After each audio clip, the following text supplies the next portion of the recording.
stocks. Bank of America had a chart in their earnings showing that for people basically with incomes between with money in their account between $2,000 and $20,000 in their account, how much more money they have now than they did in 2019, and it was anywhere from 2% to 2 times more to 5 times more. So what do you get with this cocktail where all the leading indicators that you follow like a hawk look horrible? However, people still on average have more money in their bank account. So that's kind of a cushion mechanism. What do you think? Well, it's interesting because Bank of America is looking at kind of the lowest income earner and saying they've got a lot more cushion than they used to have. And therefore, they saved a lot of the fiscal stimulus dollars. What Brian Moynihan, due deference, is not looking at is the 25% increase in the food assistance program that was implemented on October the 1st of 2021. And we've now subsequently seen, depending on which month you look at, between 17 and 28% additional increase for the cost of living implemented October 1, 2022. So we're talking about $1,000 a month for a family of 4.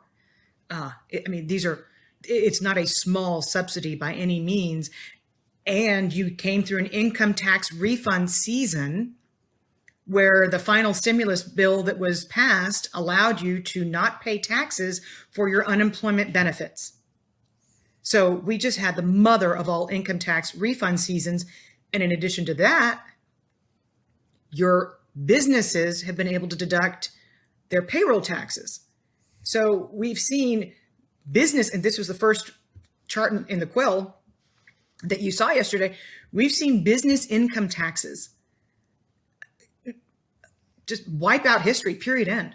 Billions and $211 billion and counting of business income tax refunds, because there was this little footnote inside the last stimulus package that said, if you can show that your business was interrupted for just a moment in time, you get to deduct up to $28,000 per employee of payroll taxes and take it back in a refund.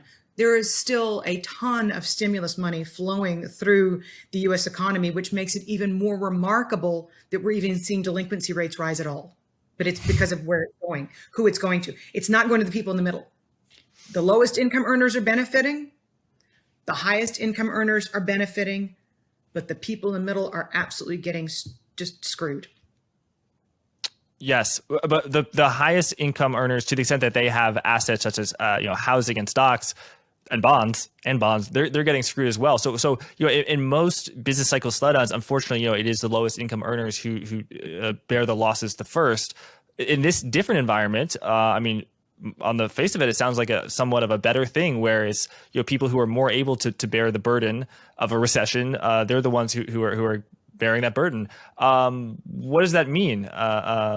Is this going to be a different than a typical recession if it's the reverse wealth effect on steroids, plus the layoffs are happening in engineering and finance and technology jobs? Yeah, we're certainly not seeing the mass wave of destruction. But again, I go back to the poor middle income earner, because it's their boss that got this massive income tax refund, and it's the people who make less money than them who are getting the other subsidies from the government still. People in the middle are really, really getting hammered. And the highest income earners also dictate consumption in this country. So we can discount them, but not that much. But you are correct. The change agent, and the reason that even if the NBER scores the recession back to January of 2022, the delta is the midterms. So the candy store is closed. And people don't get that. There's not going to be an extension in 2023 of the 2022 income tax refund. It's just not happening. Not with the GOP running the House of Representatives. So because Joe Biden cannot executive order these things, and this was in legislation passed by a Congress that will not pass the same legislation again. Not happening. So we are on an extended sugar high. And that's why even if we are in recession, it doesn't feel like it for so many of us. And the airplanes are full, and I don't get it. And I'm like, that's because small and medium business owners just got millions of dollars in tax refunds and they're spending the money. I get it. But That doesn't mean that we were not possibly in a recession in January that's going to get worse next year.